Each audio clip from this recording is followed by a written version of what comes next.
This new guy, Zeitz, who is obviously some woke, global elite millionaire, whatever they put in charge of Harley, I heard he wants to make them all electric by like 2035 or some garbage, but he's not the first woke CEO.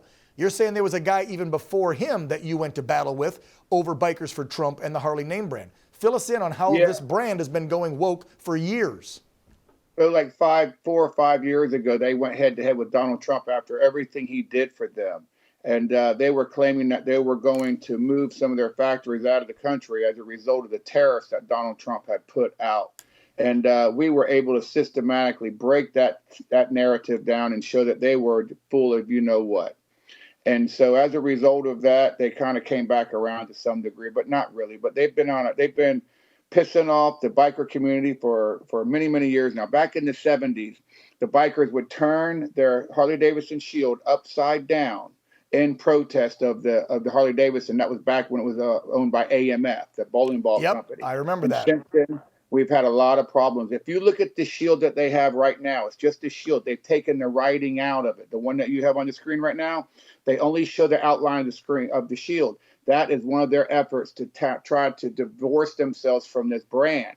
And if you look at that apology that what we're going to talk about here, how they suddenly, we are sadly upset. They're upset about the negativity of the impact that happened in Sturgis, South Dakota, the bikers. And they came out and said it was designed to divide the biker community. The only thing that divided the biker community is the leadership coming from the top, just like it did on Levovich. This new dude, Zeitz, he's just as out of touch. He's about as qualified to run Harley Davidson as Ray Gunn is qualified to break dance for Australia. Let me give you a good example. Let me give you a really good example. Say you're a veteran, you served in the Vietnam War. You came back to the United States. After the war, you're being spit on, cussed at, called names, and so forth and so on. So you found camaraderie in a motorcycle club. Yep. And you've been there for the rest of your life. And now last week you went to buy some brake pads for your Street Glide. And guess what it says on there? Made in Vietnam.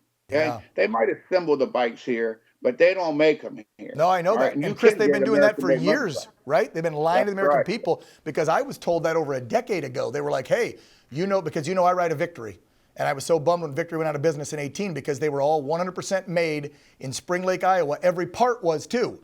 And I was upset to learn, again, this is about 10, 12 years ago, that Harley was bringing in parts for the engine from overseas, but telling the American people that they're all American made. No. They're getting, like, at that time, I think it was 20, 30% of the parts from overseas. What are they up to now? Do you know how much of that bike is made overseas before it's assembled here?